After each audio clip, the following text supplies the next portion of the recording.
Wanita Jawa dinikahi pangeran Arab, namun ini yang dia rasakan. Assalamualaikum warahmatullahi wabarakatuh. Apa kabar teman semua? Semoga kalian dalam keadaan sehat, dimudahkan rezekinya, dan dilancarkan segala urusannya, serta penuh dalam kebahagiaan. Sebelum masuk ke cerita jangan lupa bantu like, komen, dan subscribe ya.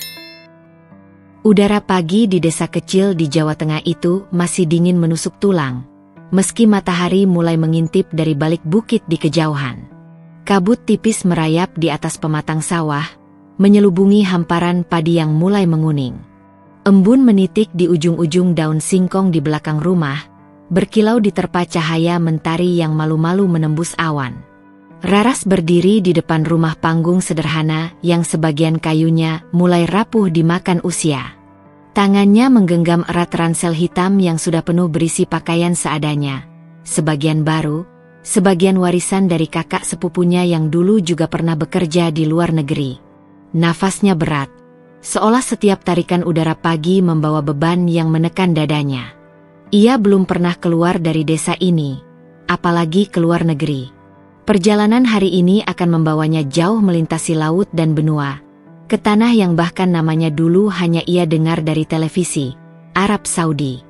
Dari dapur, aroma nasi megono dan tempe goreng menyeruak, membawa kenangan masa kecil yang tiba-tiba saja membuat matanya panas.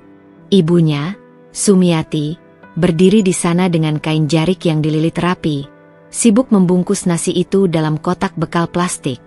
Tangannya lincah, tapi tatapannya sesekali kosong, menahan gelombang air mata yang ingin pecah. Makan ini nanti di jalan, nak. Kalau di bandara atau di pesawat nggak cocok makanannya, kamu masih punya ini, ucapnya lirih, berusaha terdengar biasa saja. Raras mengangguk pelan, tak sanggup membalas dengan kata-kata. Di ruang tengah, ayahnya, Karto, duduk di kursi kayu yang mulai goyang. Pria itu dikenal tegas, jarang berbicara banyak, apalagi menunjukkan perasaan. Namun pagi itu, matanya merah. Ia memandangi anak perempuannya yang akan pergi jauh dengan tatapan yang hanya dimiliki seorang ayah, tatapan penuh kebanggaan yang dibalut kekhawatiran. Ingat, di sana kamu sendirian. Jangan gampang percaya orang. Kalau ada masalah, langsung hubungi bapak. Pesannya. Suaranya parau. Suasana rumah begitu hening. Hanya suara detak jam dinding tua yang sesekali terdengar, seolah waktu berjalan lebih cepat dari biasanya. Di sudut rumah, adik bungsu Raras, Lintang, duduk memeluk lutut. Anak itu belum mengerti sepenuhnya mengapa kakaknya harus pergi begitu jauh, tapi wajahnya sudah memerah karena menahan tangis. 3 bulan terakhir, hidup keluarga ini dipenuhi persiapan keberangkatan Raras. Mulai dari mengurus paspor, pelatihan singkat di kota, hingga pinjaman untuk biaya keberangkatan yang mereka dapat dari koperasi desa. Semua itu adalah investasi besar bagi keluarga yang hanya mengandalkan penghasilan kecil dari sawah sepetak dan hasil buruh ayahnya di kebun tetangga. Mobil jemputan dari agen akhirnya berhenti di depan rumah. Klaksonnya terdengar nyaring, memecah kesunyian pagi. Supirnya, seorang pria parubaya, melongok dari jendela sambil berkata singkat, "Ayo, Mbak, waktunya berangkat. Kalau enggak, ketinggalan pesawat." Hati Raras seperti diremas. Inilah detik yang selama ini ia tunggu, tapi juga ia takuti. Ia melangkah masuk ke rumah sekali lagi, mengedarkan pandangan ke setiap sudut. Meja makan yang catnya mengelupas, foto keluarga di dinding yang warnanya mulai pudar, dan aroma kayu bakar dari dapur. Semua itu ia hafalkan dalam ingatannya. Ia tahu, akan butuh waktu lama sebelum ia bisa melihat dan merasakannya lagi. Sumiati memeluk Raras erat-erat, begitu erat sampai Raras bisa merasakan detak jantung ibunya. "Hati-hati di sana, Le. Ingat rumah, ingat keluarga. Jangan pernah lupa sholat," ucapnya di telinga putrinya, diselingi isak tertahan. Karto menepuk bahu putrinya, singkat tapi dalam. Lintang akhirnya tak bisa menahan tangisnya dan memeluk kaki kakaknya sambil berkata, "Bak, jangan lama-lama, ya." Raras membungkuk, mencium tangan kedua orang tuanya, lalu berjalan menuju mobil. Langkahnya berat, tapi ia tahu, sekali kakinya melangkah, ia tak boleh lagi menoleh terlalu lama. Ia masuk ke dalam mobil, duduk di kursi belakang, dan menatap keluar jendela. Mobil mulai bergerak, meninggalkan halaman rumah, jalan setapak berdebu, dan pemandangan sawah yang membentang sejauh mata memandang. Desa itu semakin lama semakin mengecil di kejauhan. Angin pagi masuk melalui celah kaca, membawa aroma tanah basah bercampur bau perpisahan yang begitu menusuk. Dalam hati, Raras berbisik, "Inilah langkah pertamaku, langkah ke negeri orang." Udara panas menyambut Raras begitu ia melangkah keluar dari bandara internasional di Arab Saudi. Matahari siang terasa begitu terik, menusuk kulit, dan aroma pasir bercampur wangi rempah asing memenuhi udara. Meski tubuhnya lelah setelah belasan jam perjalanan, rasa penasaran dan gugup membuat matanya terus awas mengamati sekeliling. Seorang sopir berpakaian gamis putih dan bersorban menunggunya di luar, memegang papan bertuliskan namanya. Tanpa banyak bicara, ia mengambil koper Raras dan mengisyaratkan untuk mengikutinya menuju mobil SUV hitam yang mengilap. Mobil itu melaju membelah jalan raya lebar dengan deretan pohon kurma di tepinya, melewati deretan bangunan tinggi dan toko-toko dengan papan nama berhuruf Arab yang sama sekali asing bagi Raras.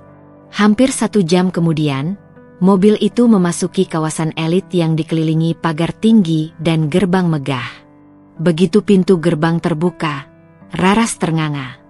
Di hadapannya berdiri sebuah rumah besar bak istana, dengan pilar-pilar marmer putih, lampu gantung kristal di teras, dan taman yang dipenuhi bunga warna-warni meski berada di tengah gurun. Pintu utama dibuka oleh seorang perempuan tua berhijab rapi, kepala pelayan rumah itu, yang langsung memeriksa Raras dari ujung kepala sampai ujung kaki. "Kamu yang baru datang dari Indonesia? Ikut aku. Nanti kau akan diberitahu apa saja yang harus dikerjakan," ucapnya tegas dalam bahasa Arab yang bercampur sedikit Inggris. Raras hanya mengangguk, berusaha menyembunyikan rasa minder. Ia dibawa berkeliling rumah yang begitu luas hingga membuatnya bingung menghafal arah. Ada ruang tamu yang lantainya berlapis karpet Persia, ruang makan dengan meja panjang dari kayu mahal, dan dapur yang lebih besar dari seluruh rumahnya di desa. Namun sejak awal, ada satu hal yang membuatnya tak nyaman. Setiap kali ia melintasi koridor utama, ia merasa seperti sedang diperhatikan. Tatapan itu berat, tajam, namun entah mengapa tidak sepenuhnya dingin. Perasaan itu terjawab sore harinya. Saat ia sedang membantu kepala pelayan menata meja makan, seorang pria muda masuk ke ruangan. Ia tinggi, berkulit sawo matang dengan rahang tegas, mengenakan taup putih yang rapi. Matanya berwarna coklat gelap, memancarkan wibawa yang sulit diabaikan. Kepala pelayan segera membungkuk hormat, dan berbisik pada Raras. "Itu Tuan Muda Khalid, putra majikanmu." Pangeran Khalid, begitulah nama yang disebutkan kepala pelayan, berjalan pelan, tapi matanya tak lepas dari Raras. Bukan tatapan sinis atau merendahkan seperti yang ia takutkan, melainkan tatapan penuh rasa ingin tahu. Raras merasa jantungnya berdegup lebih cepat. Ia segera menunduk, mencoba mengalihkan pandangan. "Kamu dari Indonesia?" tanya Khalid tiba-tiba, suaranya berat namun tenang. Raras mengangguk pelan, sedikit gugup. "Iya, Tuan." Ia mengangguk singkat, lalu melangkah pergi. Namun sebelum benar-benar menghilang di balik pintu, ia sempat menoleh sekali lagi, seolah ingin memastikan sosok gadis baru itu tidak hanya sebatas bayangan di pikirannya. Hari-hari berikutnya, Raras mulai terbiasa dengan ritme pekerjaannya, membersihkan ruang-ruang megah, menyiapkan teh untuk tamu, dan membantu di dapur jika diperlukan. Namun, setiap kali Khalid berada di rumah, ia merasakan tatapan yang sama seperti hari pertama. Kadang saat ia sedang menyapu halaman, Kadang ketika ia mengantarkan minuman ke ruang kerja, yang membuat Raras semakin bingung. Tatapan itu bukan sekadar rasa ingin tahu biasa. Ada sesuatu di baliknya, campuran ketertarikan dan misteri. Khalid jarang berbicara, tapi ketika berbicara padanya, nada suaranya selalu berbeda dibanding saat berbicara dengan pelayan lain. Suatu malam, saat ia sedang membersihkan ruang tamu, Khalid muncul tanpa suara. Ia berdiri di ambang pintu, menatap Raras yang terkejut hampir menjatuhkan vas bunga. "Kamu sudah berapa lama di sini?" tanyanya pelan. "Baru beberapa hari, Tuan," jawab Raras sambil menunduk. Khalid tersenyum samar, lalu berjalan melewatinya begitu dekat hingga Raras bisa mencium aroma parfum mahal yang halus tapi memabukkan. "Kalau butuh sesuatu, katakan padaku. Jangan segan," ucapnya sebelum berlalu. Ucapan itu sederhana, tapi entah mengapa membuat Raras gelisah. Ia datang ke sini untuk bekerja, bukan untuk menarik perhatian putra majikan. Namun, di balik ketegangan itu, hatinya tak bisa memungkiri, ada sesuatu pada Khalid yang membuatnya sulit berpaling. Dan ia tahu, tatapan aneh itu hanyalah awal dari sesuatu yang jauh lebih rumit. Hari itu udara di halaman istana terasa lebih hangat dari biasanya. Langit Arab yang biasanya membentang biru kini sedikit tertutup awan tipis. Raras sedang membersihkan meja marmer di teras belakang ketika suara langkah pelan tapi tegas terdengar mendekat. Ia tak perlu menoleh untuk tahu siapa yang datang. Aroma parfum khas itu sudah cukup menjadi penandanya. Pangeran Khalid berdiri di hadapannya, mengenakan taup putih bersih dan ghutra merah putih yang tersampir rapi di kepalanya. Tidak ada senyum seperti biasanya, hanya tatapan yang lebih dalam, seolah menimbang kata-kata yang akan keluar dari mulutnya. "Ikut aku," katanya singkat. Tanpa sempat bertanya, Raras mengikutinya menelusuri koridor panjang menuju taman pribadi di bagian belakang istana. Taman itu sepi, hanya ada suara gemericik air dari kolam kecil di tengahnya. Raras gugup, mencoba menebak apa yang akan dibicarakan sang pangeran. Khalid berhenti di bawah naungan pohon kurma, lalu menatap Raras dengan pandangan yang membuat jantung gadis itu berdegup semakin kencang. "Aku tidak akan bertele-tele, Raras. Aku ingin menikahimu," ucapnya, suaranya dalam namun mantap. Raras terperangah. Ia mengira telinganya salah menangkap kata-kata itu. "Tuan. Apa maksud Tuan?" "Saya hanya seorang pembantu di sini," suaranya gemetar. Khalid melangkah lebih dekat. Jaraknya kini hanya beberapa jengkal. "Statusmu tidak penting bagiku.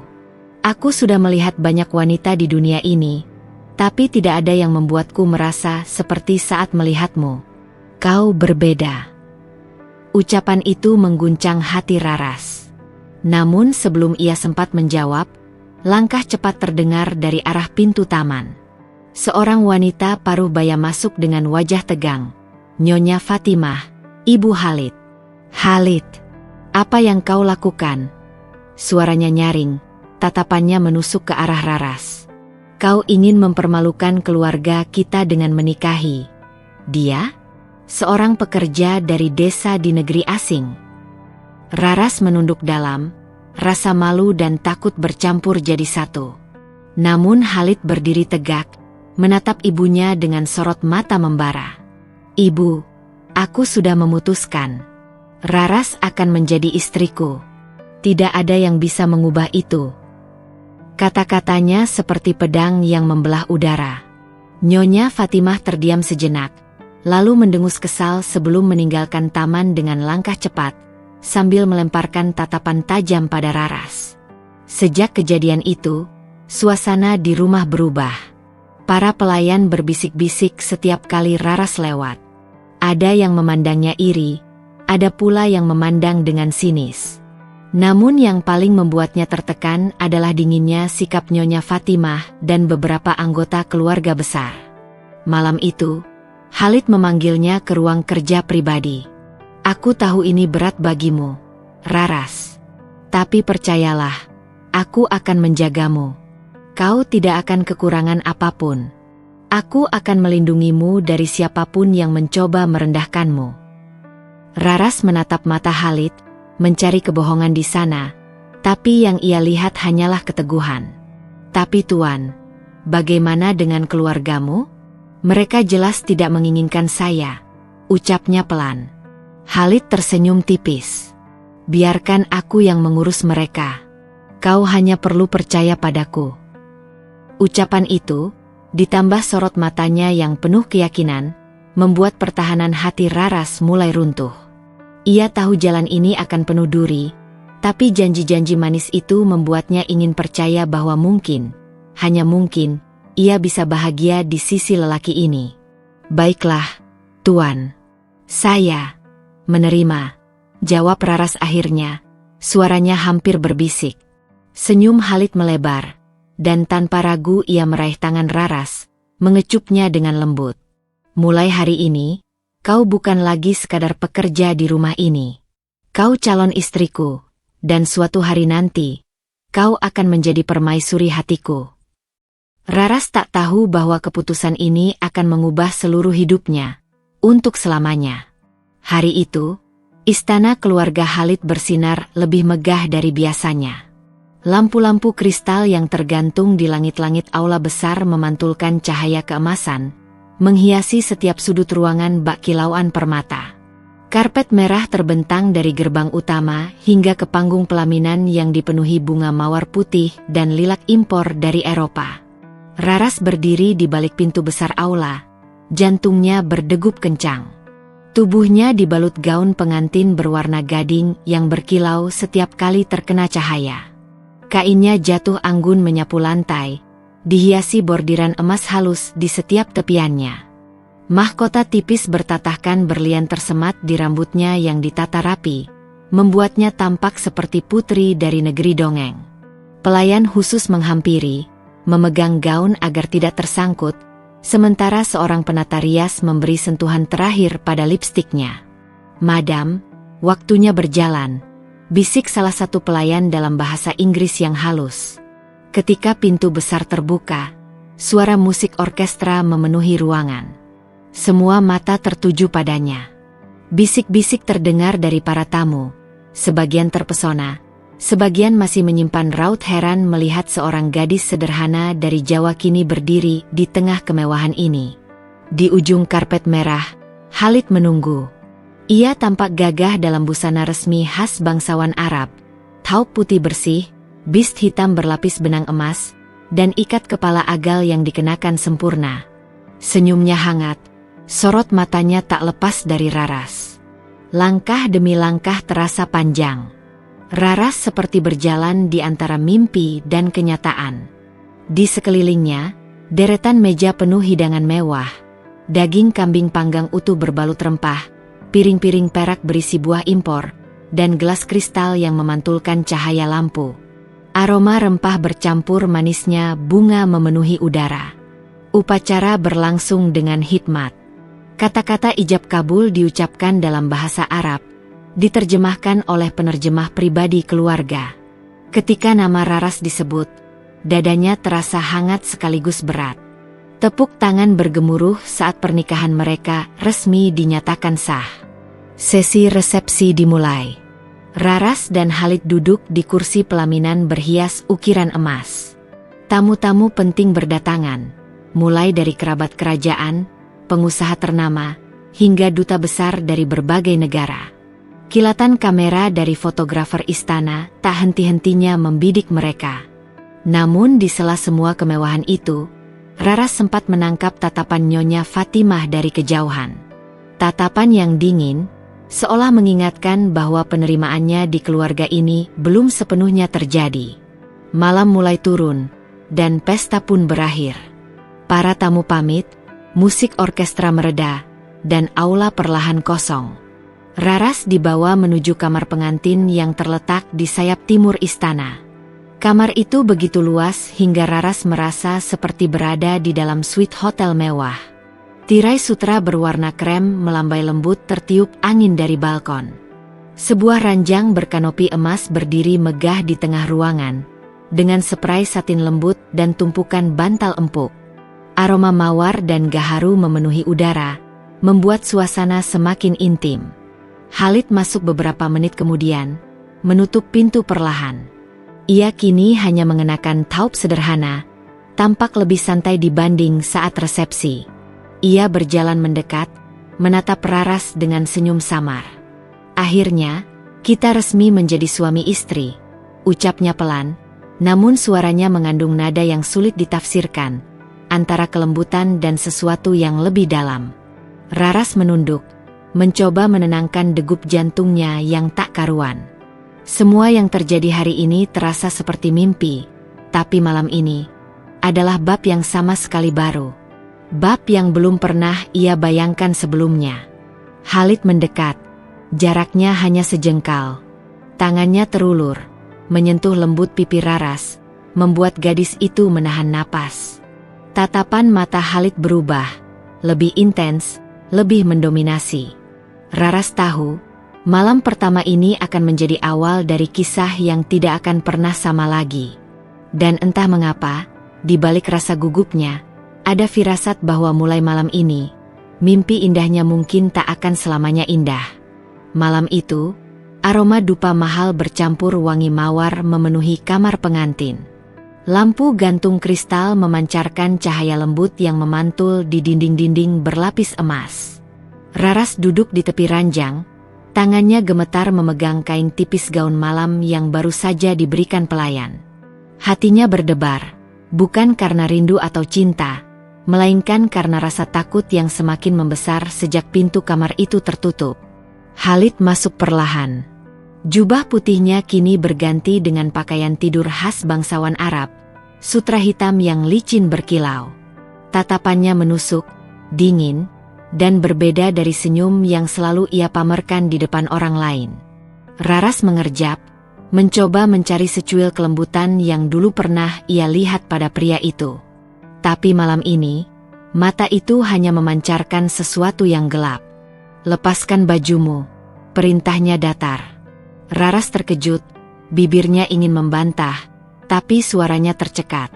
Ia mencoba tersenyum gugup, berharap suasana bisa mencair. "Pangeran, mungkin kita bisa bicara dulu." "Bicara?" Khalid menyeringai sinis, langkahnya maju mendekat. "Aku membayar mahal untukmu, Raras. Malam ini bukan waktunya untuk bicara." Perkataannya menusuk seperti pisau. Kata membayar membuat Raras merasa bukan sebagai istri, melainkan barang dagangan. Jantungnya berdegup semakin kencang ketika tangan Khalid mencengkeram lengannya. Cengkeraman itu keras, menyakitkan. Ia berusaha menghindar, tapi semakin ia melawan, semakin kuat genggaman itu. "Pangeran, tolong, sakit," ucap Raras tertahan. Namun Khalid tidak peduli. Bibirnya mengucapkan kata-kata kasar dalam bahasa Arab yang tak sepenuhnya dimengerti Raras, tapi nada suaranya jelas penuh amarah. Ia mendorong Raras hingga tubuh gadis itu jatuh ke ranjang. Kain tipis yang membungkus bahunya terlepas, membuat Raras terisak. Bayangan malam-malam indah yang ia impikan hancur seketika. Ia tidak melihat suami yang penuh cinta, hanya sosok lelaki yang memandangnya sebagai pemuas nafsu semata. Di sela rasa takutnya, Raras mencoba mengumpulkan keberanian. "Aku ini istrimu, bukan mainanmu." Suaranya bergetar, namun cukup jelas terdengar. Khalid menghentikan gerakannya sejenak. Senyum miring muncul di wajahnya, tapi senyum itu bukan tanda kelembutan, lebih seperti predator yang menemukan mangsa melawan. "Istriku? Kau hanya seorang wanita miskin dari negeri jauh yang beruntung dipilih olehku. Jangan pernah membandingkan dirimu dengan wanita-wanita bangsawan di istanaku." Raras terdiam, dadanya sesak. Air mata mengalir tanpa bisa ia hentikan. Malam itu, ia merasakan betapa jauhnya jarak antara dirinya dan pria yang kini resmi menjadi suaminya. Setelah Khalid mendapatkan apa yang ia mau, ia bangkit tanpa menoleh lagi, meninggalkan Raras terbaring lemah di ranjang. Pangeran itu melangkah menuju balkon, menyalakan cerutu, dan menghisapnya dalam diam. Asapnya menyebar ke seluruh ruangan, menambah sesak di dada Raras. Ia menarik selimut menutupi tubuhnya, menatap ke langit-langit kamar dengan tatapan kosong. Hatinya mulai bertanya-tanya, apakah ini takdirnya? Apakah kehidupannya di negeri asing ini hanya akan menjadi rangkaian malam penuh luka? Di luar, suara angin gurun berdesir lembut, kontras dengan badai yang sedang berkecamuk di hatinya. Malam pertamanya bersama Khalid telah mengubah segalanya. Raras tahu, wajah asli sang pangeran telah ia lihat, dan itu adalah wajah yang penuh kegelapan. Hari-hari Raras kini tak lagi dihiasi senyum. Setiap kali matahari terbit, yang ia rasakan bukanlah harapan, melainkan kecemasan yang menggelayut di dada. Di luar, istana tempatnya tinggal begitu megah, dikelilingi taman bunga yang tertata rapi, air mancur yang berkilauan, dan gerbang besar yang dijaga prajurit bersenjata. Namun bagi Raras, semua itu hanyalah topeng dari kenyataan pahit yang ia alami. Khalid, pria yang dulu di matanya adalah penyelamat, kini menjelma menjadi sumber ketakutannya.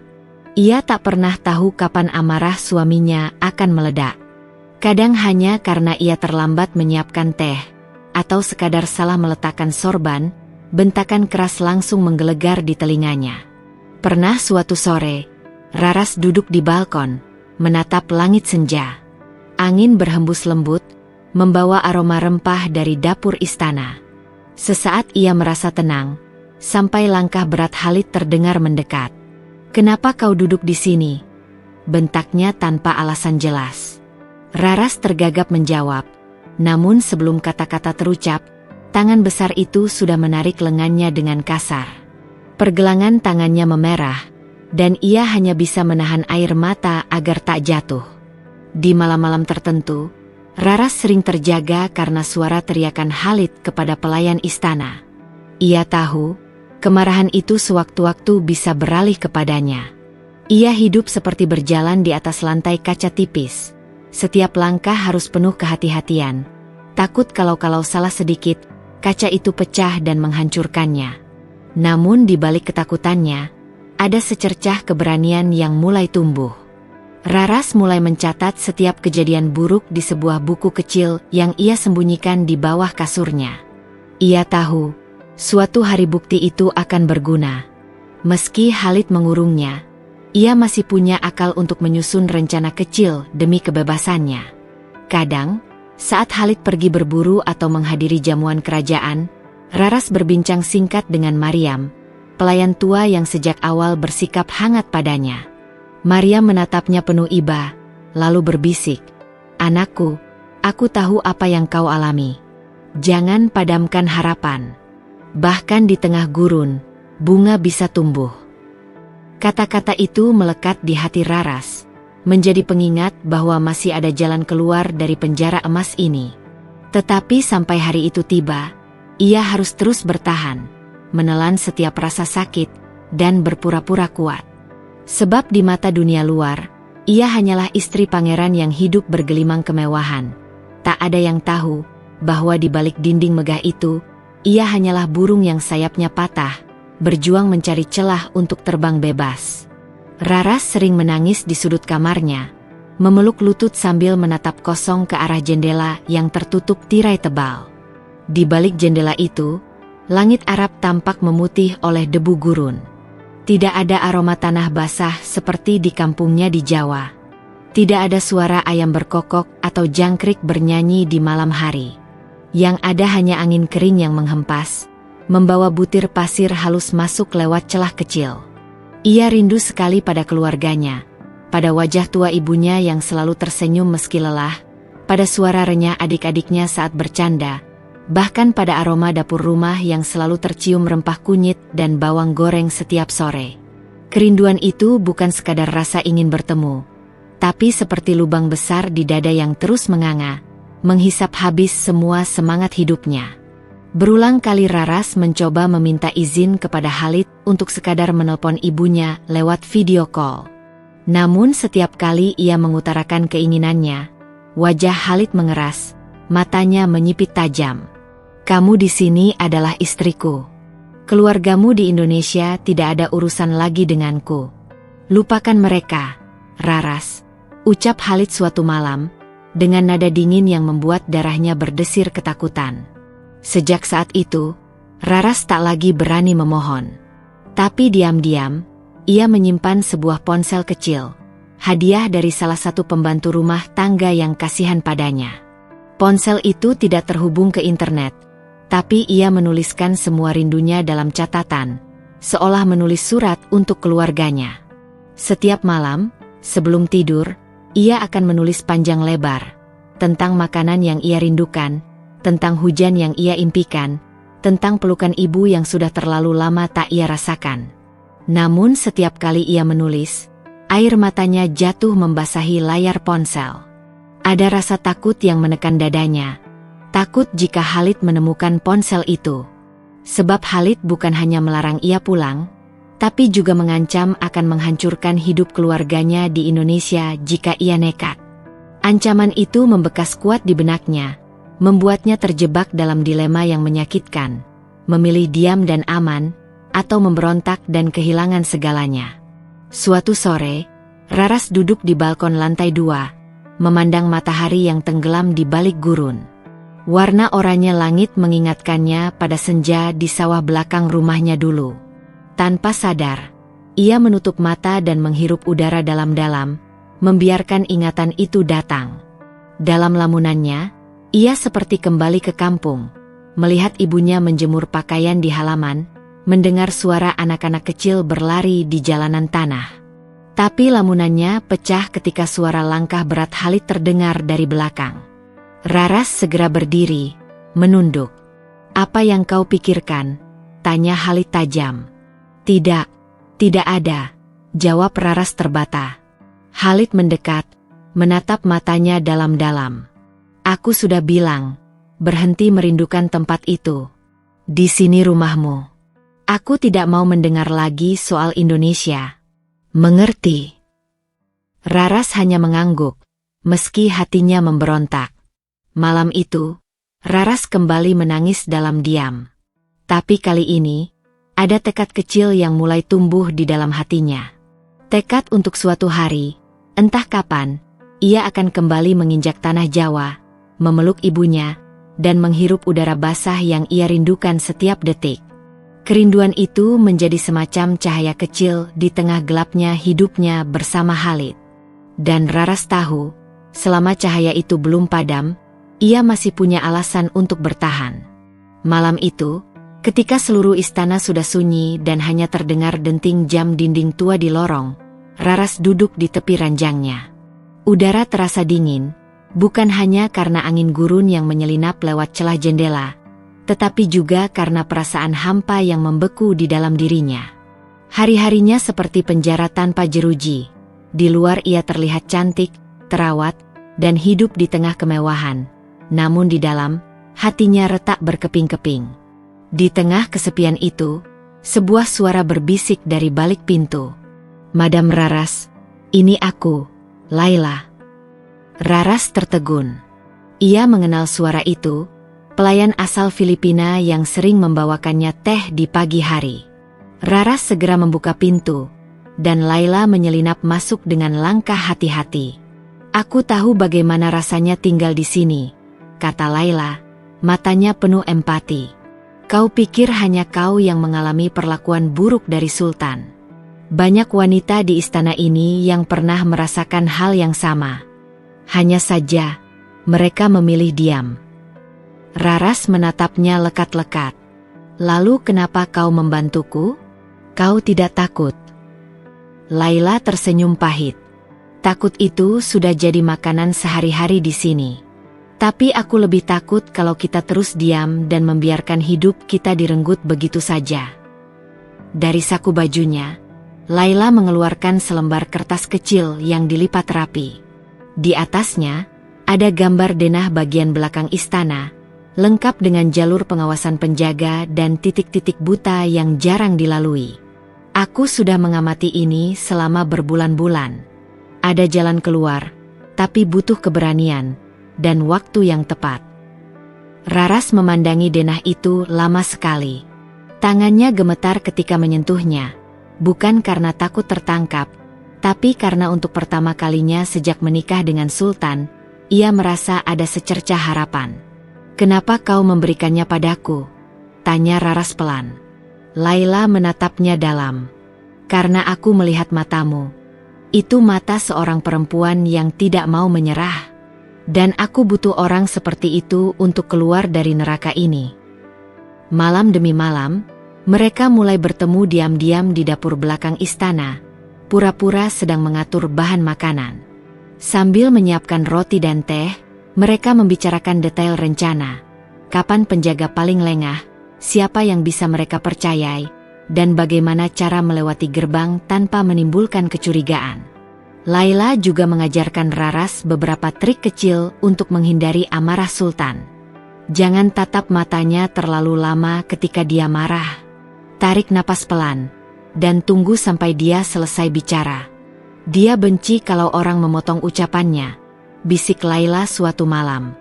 Raras menurut, dan memang terbukti, amarah Sultan sedikit berkurang. Itu membuatnya punya ruang untuk bernapas. Suatu sore, ketika Raras sedang duduk di taman istana, Laila pura-pura sedang membersihkan bangku dekat kolam. "Kau harus kuat," katanya lirih tanpa menatap Raras. "Kita masih menunggu satu hal, sekutu terakhir. Tanpanya, rencana ini tak akan berhasil." Raras mengerutkan kening. "Siapa?" Laila hanya memberi senyum samar. "Orang yang tak pernah kau sangka. Dan dia ada di dalam istana ini." Kata-kata itu terus terngiang di kepala Raras sampai malam. Untuk pertama kalinya, ia mulai percaya bahwa mungkin, suatu hari nanti, ia bisa melihat dunia luar lagi, tanpa jeruji istana, tanpa bayang-bayang kekerasan Sultan Khalid. Malam itu, udara gurun terasa lebih dingin dari biasanya. Namun suasana di dalam istana justru membara dengan kemarahan. Khalid duduk di kursi singgasananya. Wajahnya gelap, matanya menyala seperti bara api. Di tangannya, ia memegang selembar kertas yang ditemukan salah satu pengawal. Surat yang ditulis Raras untuk seorang pekerja wanita di dapur, memohon bantuan agar ia bisa melarikan diri diam-diam. Raras yang baru saja kembali dari taman istana tidak menyangka akan disambut oleh tatapan membunuh itu. Tubuhnya menegang. Detak jantungnya melonjak. Ia mencoba bersikap tenang, namun langkah Khalid yang menghampirinya membuat napasnya tercekat. "Jadi, kau pikir bisa mempermainkanku?" Suara Khalid rendah namun penuh ancaman. Ia mengangkat surat itu, lalu merobeknya di depan wajah Raras. Aku tidak bermaksud." Raras berusaha mencari kata, tetapi pukulan telak dari tangan Khalid mendarat di pipinya, membuat tubuhnya terhuyung. Khalid tak lagi menahan diri. Ia menyeret Raras ke ruang bawah tanah istana, tempat yang jarang dimasuki siapapun. Lorongnya gelap, dingin, dan berbau lembab. Di sana, tidak ada karpet mewah atau dinding berukir indah, hanya batu kasar yang dingin menusuk kulit. "Aku akan memastikan kau tak pernah lagi berpikir untuk meninggalkanku," gumamnya dingin. Raras diborgol pada sebuah pilar. Rantai besi yang kasar menggesek pergelangan tangannya hingga berdarah. Khalid memerintahkan 2 pengawal untuk berjaga di pintu, memastikan tak ada seorang pun yang mendekat.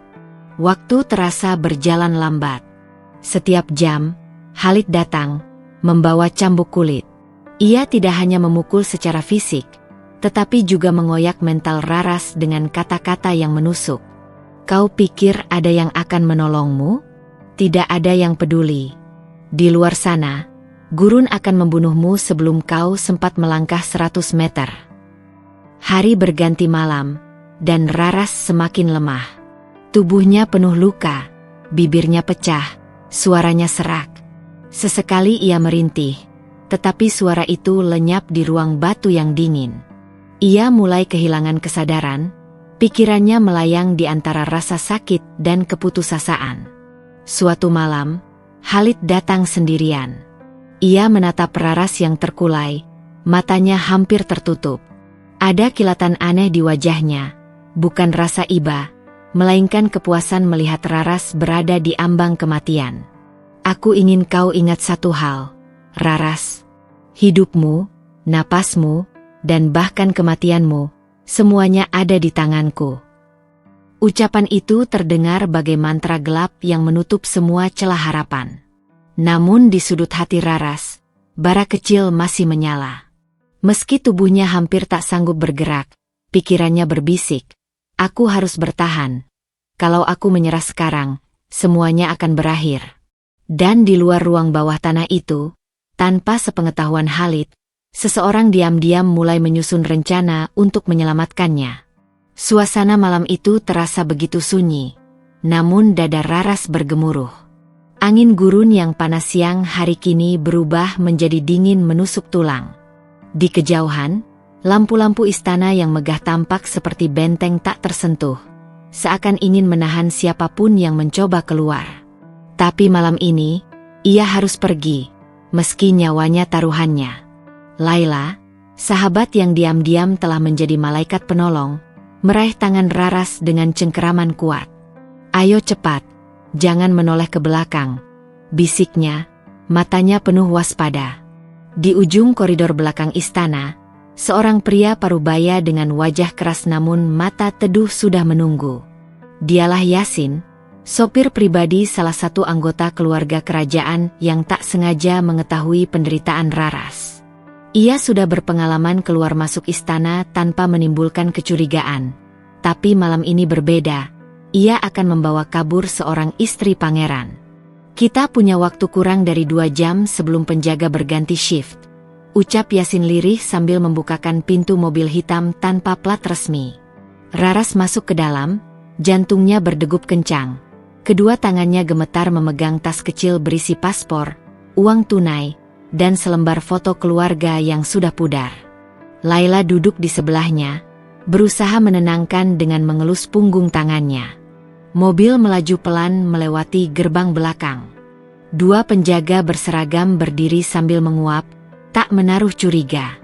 Namun saat lampu sorot hampir menyapu wajah Raras, ia menunduk dalam-dalam, memeluk tasnya seolah itu perisai terakhir.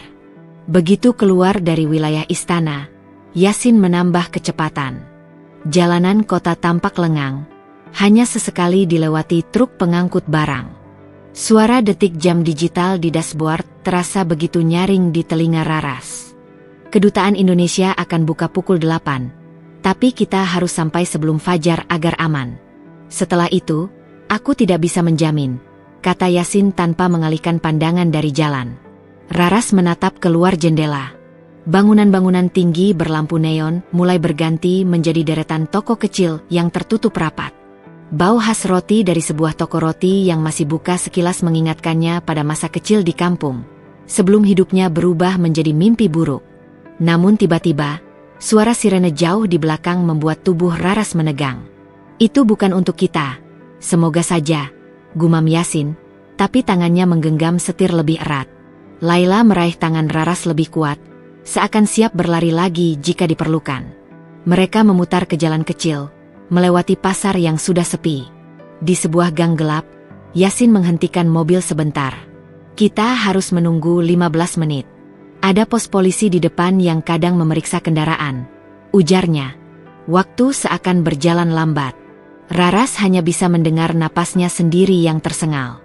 Setiap detik terasa seperti hukuman. Setiap bunyi langkah di luar terdengar seperti penjaga istana yang menemukan mereka. Akhirnya, mereka kembali melaju. Saat fajar mulai menyingsing, garis-garis oranye di ufuk timur menyinari gedung kedutaan Indonesia yang menjulang. Raras menatapnya dengan mata berkaca-kaca. Di balik tembok tinggi dan gerbang besi itu, ada secercah harapan untuk kembali menghirup udara kebebasan. Begitu mobil berhenti di depan gerbang, Laila memeluknya erat. "Aku tidak bisa ikut masuk, tapi ingat, kamu berhak bahagia, Raras. Jangan kembali," ucapnya, suaranya bergetar. Dengan langkah gontai namun mantap, Raras melangkah menuju pintu kedutaan. Di belakangnya, kota yang selama ini menjadi penjara perlahan menghilang dari pandangan. Ia tahu, perjalanannya belum selesai, tapi malam pelarian ini adalah awal dari hidup barunya. Raras menatap jendela pesawat yang perlahan menurunkan ketinggian. Di bawah sana, hamparan sawah, sungai yang berliku, dan atap rumah-rumah mungil menyambut matanya. Indonesia.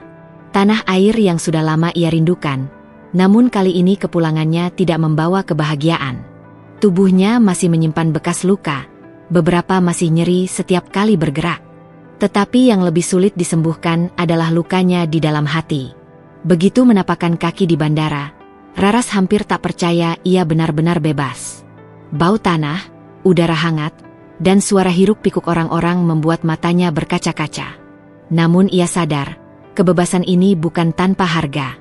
Ia meninggalkan tanah asing itu dengan kehilangan rasa percaya, kehilangan masa muda, dan kehilangan sebagian dirinya.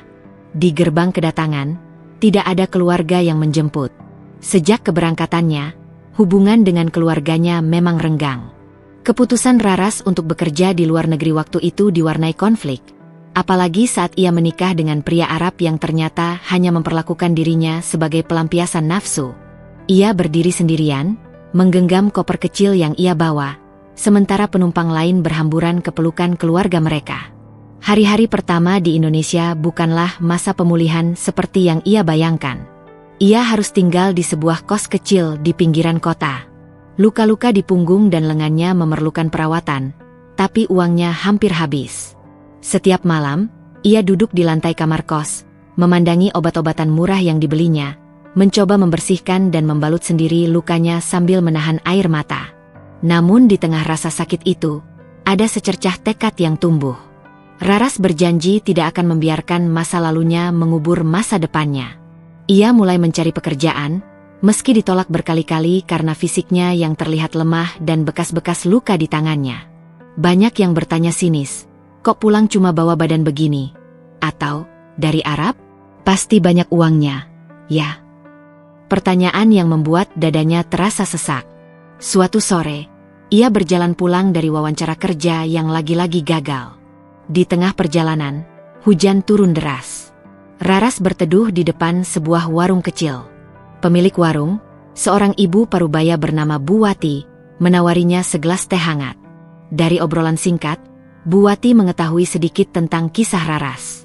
Alih-alih memandangnya dengan curiga, Bu Wati justru menawarkan pekerjaan sederhana, membantu di warungnya. Gajinya kecil, tapi cukup untuk makan sehari-hari. Hari-hari bersama Bu Wati menjadi titik awal bagi Raras untuk kembali merasakan arti manusiawi. Meski pekerjaannya hanya mencuci piring, menyapu lantai, dan melayani pembeli, ia merasa ada sedikit cahaya di tengah kegelapan hidupnya. Perlahan, ia mulai menabung, meski hanya recehan. Namun, bayang-bayang masa lalu tidak mudah hilang. Setiap malam, ia masih sering terbangun karena mimpi buruk, suara bentakan, pintu yang dibanting, dan rasa sakit yang datang tiba-tiba di tubuhnya. Saat itu, ia hanya bisa memeluk lutut, membiarkan air mata jatuh tanpa suara. Raras tahu kebebasan ini dibayar sangat mahal. Tapi di balik semua itu, ia juga tahu satu hal. Ia masih hidup, dan selama ia masih bernafas, ia punya kesempatan untuk membangun kembali dirinya. Meski jalannya panjang dan berat, ia akan melangkah. Bukan lagi untuk menyenangkan orang lain, tapi untuk menyembuhkan dirinya sendiri. Dan di dalam hati kecilnya, ia mulai menyimpan mimpi baru. Mimpi untuk suatu hari berdiri tegak tanpa rasa takut, menatap dunia, dan berkata, "Aku selamat. Dan aku berhak bahagia." Raras berdiri di depan sebuah rumah kayu sederhana yang baru saja selesai dibangunnya. Bukan rumah mewah berlapis marmer seperti istana tempat ia dulu tinggal, melainkan bangunan yang penuh kehangatan, berhiaskan dinding bambu dan jendela lebar yang selalu terbuka agar cahaya matahari bisa masuk dengan bebas. Di halaman depannya, beberapa perempuan sedang tertawa sambil menganyam tikar, sementara anak-anak mereka berlarian di bawah pohon mangga. Tempat itu ia namakan Rumah Bunga, sebuah simbol bahwa luka sebesar apapun bisa disembuhkan, dan keindahan bisa tumbuh kembali meski pernah hancur. Raras tahu, setiap perempuan di sini punya kisah pahit masing-masing, sama seperti dirinya. Ada yang pernah disiksa suami, ada yang ditipu, ada pula yang dibuang keluarga. Namun di sini, mereka bukan korban. Mereka adalah pejuang. Setiap pagi, Raras mengajari mereka membuat kerajinan tangan, menjahit, atau mengolah makanan untuk dijual ke pasar. Malamnya, ia sering duduk bersama, mendengarkan cerita mereka sambil menyalakan lampu minyak. Ia tak hanya memberi pekerjaan, tapi juga memberi telinga untuk mendengar, bahu untuk bersandar, dan pelukan untuk menguatkan. Suatu sore, seorang anak kecil berlari menghampirinya. "Bunda Raras."